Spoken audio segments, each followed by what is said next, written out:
श्री स्वामी समर्थ मित्रांनो, स्वागत आहे तुमचे ब्लॉग स्वामींच्या या आपल्या यूट्यूब चॅनलवर।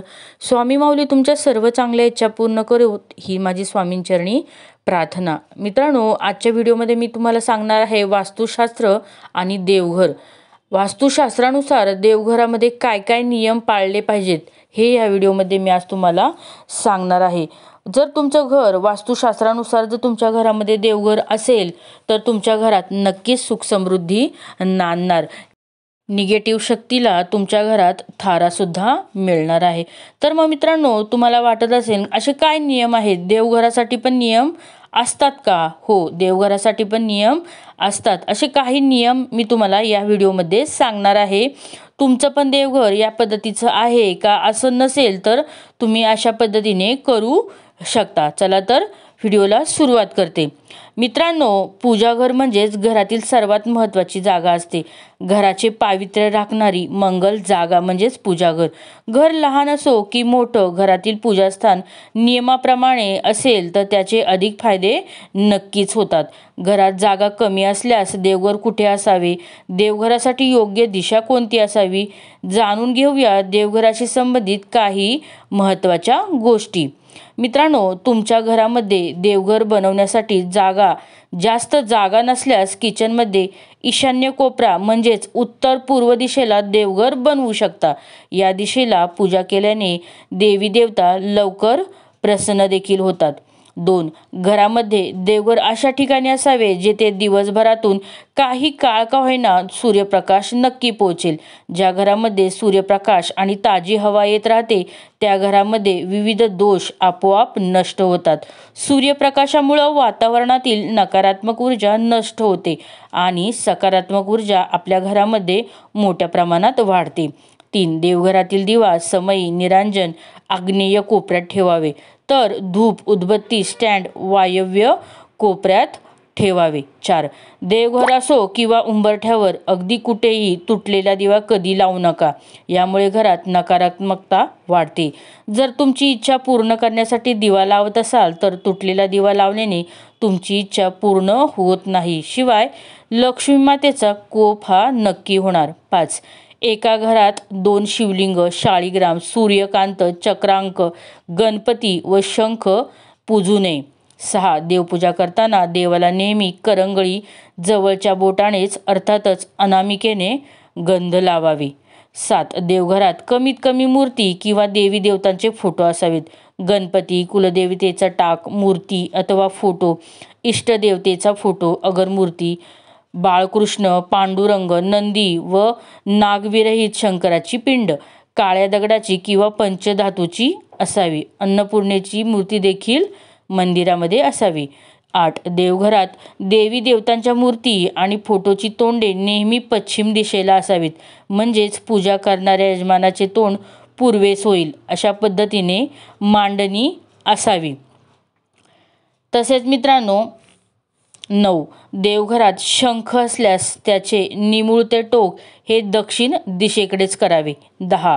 शास्त्रानुसार देवघरात शिवलिंग ठेवू नये। जर शिवलिंग असेल तर ते अंगठ्याच्या आकारा एवढेच असावे, जास्त मोठे नसावे।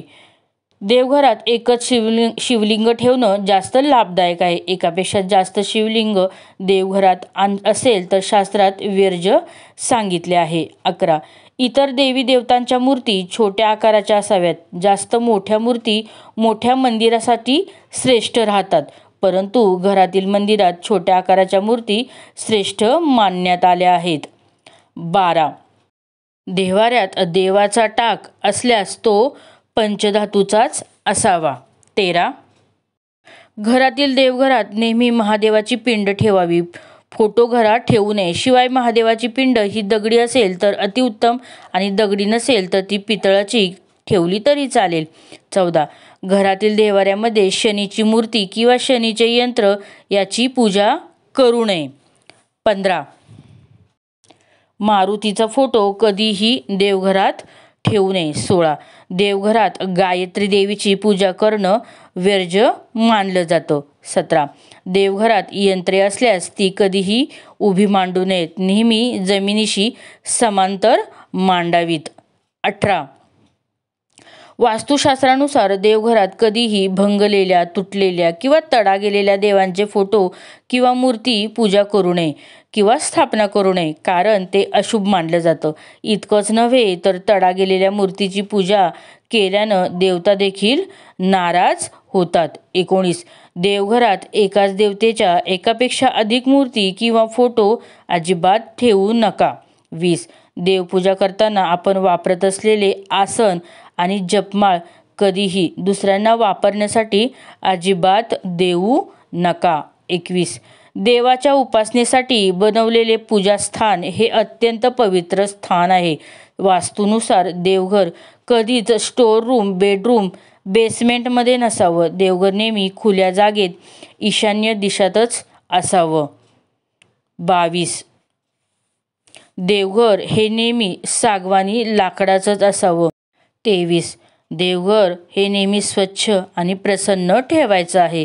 देवघरात धूळ साचता कामा नये. जिथे धूळ तिथे निगेटिव्ह शक्ती मोठ्या प्रमाणात असते. 24. आपल्या घरातील देवघरात उजव्या सोंडेचा गणपती ठेवू नये, कारण उजव्या सोंडेच्या गणपतीचे शास्त्र खूप कठीण असते आणि त्यांची पूजा ही खूप कठीण असते. ते जर आपल्याकडून व्यवस्थित पाळलं गेलं नाही तर आपल्याला दोष लागू शकतो. म्हणून आपल्या देवघरात नेहमी डाव्या सोंडेचाच गणपती ठेवावा. 25.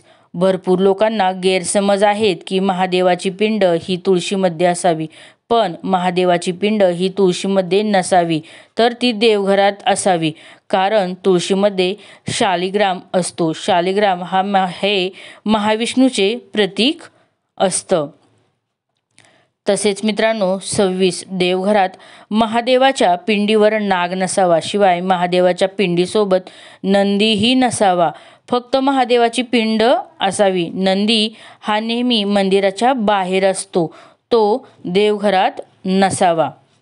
27. शिवलिंग ठेवण्याची उत्तम दिशा उत्तर दिशा आहे. म्हणजेच शंकराच्या पिंडीचे शिवलिंगाचे निमुळते टोक उत्तरेकडे करून ठेवावे. जर तुमची आर्थिक स्थिती अस्थिरतेची त्रस्त असाल तर शिवलिंग उत्तराभिमुख ठेवणं फायदेशीर मानलं जातं. उत्तर दिशा ही भगवान शंकरांची आवडती दिशा मानली जाते. 28. आपल्याला आपले कुलदैवताचा किंवा कुलदैवत माहीत असणं फार गरजेचं आहे. जर माहिती नसतील तर आपल्याला विविध संकटांना तोंड हे द्यावेच लागणार. 29. आपल्या देवघरात आपल्या कुलदेवतेचा एकतरी फोटो किंवा एखादी मूर्ती असणं खूप आवश्यक आहे. 30. वास्तुशास्त्रानुसार देवघरातील वाळलेली फुलं घरात ठेवणं अशुभ आहे. यामुळे वास्तुदोष लागू शकतो, नकारात्मक ऊर्जा निर्माण होऊ शकते. यामुळे व्यक्तीच्या जीवनात आणि घरामध्ये वास्तुदोष निर्माण होऊ लागतो. त्यामुळे फुले सुकताच फेकून द्या किंवा नदीमध्ये नक्की विसर्जन करा. 31. देवांना कधीच एका हाताने नमस्कार करू नये. 32. आपण देवघरात जो समई किंवा निरंजन लावतो त्यामध्ये तेल आणि तूप एकत्र घालू नये. तेलाचा दिवा वेगळा आणि तुपाचा दिवा वेगळा अशा पद्धतीने निरंजन लावावे. 33. देवघरातील समईच्या ज्योतीवर निरंजन किंवा इतर कोणता दिवा पेटवायचा नाही. म्हणजेच एका दिव्याने दुसरा दिवा अजिबात पेटवायचा नसतो. 34. समईमध्ये कधीही 3 वाती लावायच्या नसतात. एकतर 2 वाती लावायच्या असतात किंवा तुम्ही 1 वात लावली तरीही चालते. 35. देवपूजा करताना देवाला नेहमी करंगळी जवळच्या बोटाने अर्थात अनामिकेने गंध लावावे आणि आपल्या पितरांना म्हणजेच पूर्वजनांच्या फोटोंना अंगठा शेजारील बोटाने गंध लावावा. तसेच स्वतःला अनामिका या बोटाने कपाळावर टिळा लावला तरी मनाला शांती मिळते. हिंदू परंपरेनुसार अंगठ्याने तिलक लावणे देखील शुभ असते. शुक्र ग्रह अंगठ्यामध्ये राहतो. अंगठ्याने तिलक लावल्याने व्यक्तीचे आरोग्य चांगले राहते. घरात सुख समृद्धी चांगल्या प्रमाणे नांदते.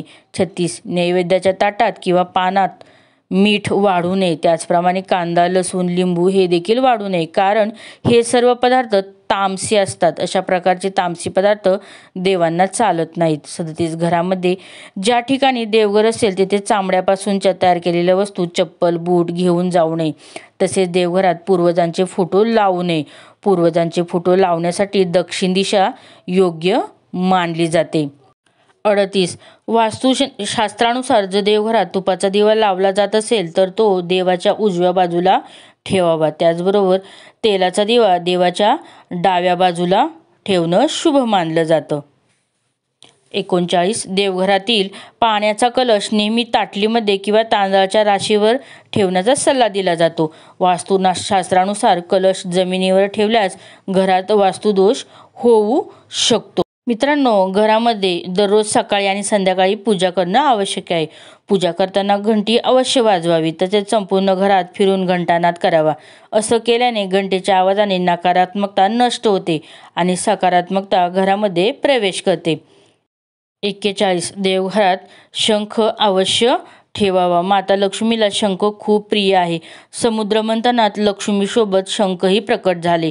देवघरात शंख स्थापित करून त्याची रोज पूजा केल्यास लक्ष्मी देवी प्रसन्न होऊन भरपूर संपत्ती प्रदान करते. तुमच्या जे पण कष्ट असतं त्याला यश नक्की देते.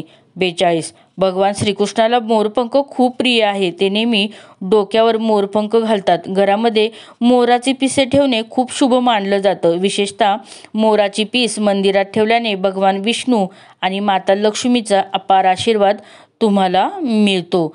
मोरपंख भिंतीवर जरी टांगले तरी ते शुभ मानलं जातं. 43.